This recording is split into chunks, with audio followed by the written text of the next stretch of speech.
Hi friends, நான் உங்கள் self mastery coach. Emotional அவேர்னஸ்ங்கிறது ஒரு ஸ்ட்ராங்கான ரிலேஷன்ஷிப்க்கு ஃபவுண்டேஷனாக இருக்குது. இன்னைக்கு நம்ம இதை பற்றி தான் பார்க்க போகிறோம். உங்கள் பார்ட்னரோட எமோஷனல் அவேர்னஸாக இருக்கிறது மூலயமா உங்களுக்குள்ளார எப்படி கனெக்ஷனை இம்ப்ரூவ் பண்ணாங்கிறத பற்றி தான் நான் ஷேர் பண்ணிக்க போகிறேன். உங்கள் எமோஷன்ஸையும் உங்கள் பார்ட்னருடைய எமோஷன்ஸையும் ரெகக்னைஸ் பண்ணவும், அண்டர்ஸ்டாண்ட் பண்ணவும் அண்ட் மேனேஜ் பண்ணவும் உங்களுடைய அபிலிட்டியை வளர்த்துக்க உதவுறது தான் இந்த விஷயம். சரி, வாங்க எப்படி இம்ப்ரூவ் பண்ணலாங்கிறத பார்க்கலாம்.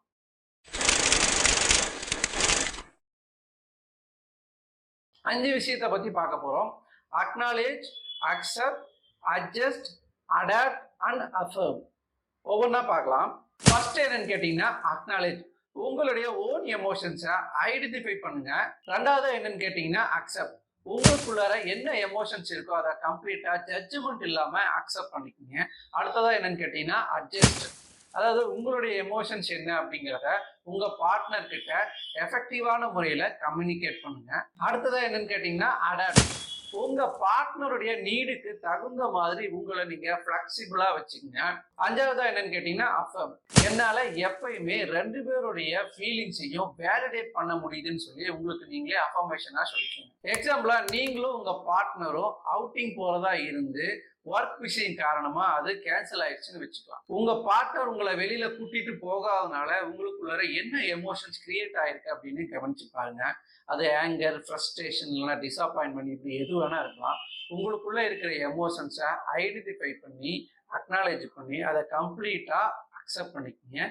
உங்களுக்குள்ள இருக்கிற எமோஷன்ஸை நீங்க அக்செப்ட் பண்ணாலே உங்களுக்கு 50% அஜிடேஷன் குறைஞ்சிரும்.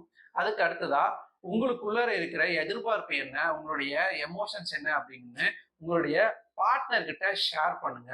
இது உங்களை அடுத்த நிலைக்கு கொண்டு போறதுக்கு உதவும். அடுத்ததா என்னன்னு கேட்டீங்கன்னா எதனால கேன்சல் ஆயிடுச்சுன்னு உங்க பார்ட்னர் கிட்ட கேட்டு புரிஞ்சுக்கிட்டு அதாவது அடாப்ட் ஆகுங்க.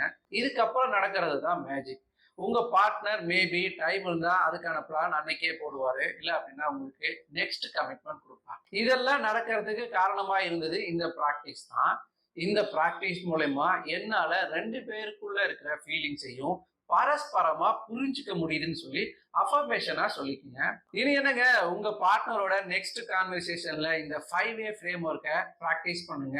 இது உங்களுக்குள்ளார எப்படி டீப்பான கனெக்ஷனை கொண்டு வருதுன்னு கவனிச்சு பாருங்க.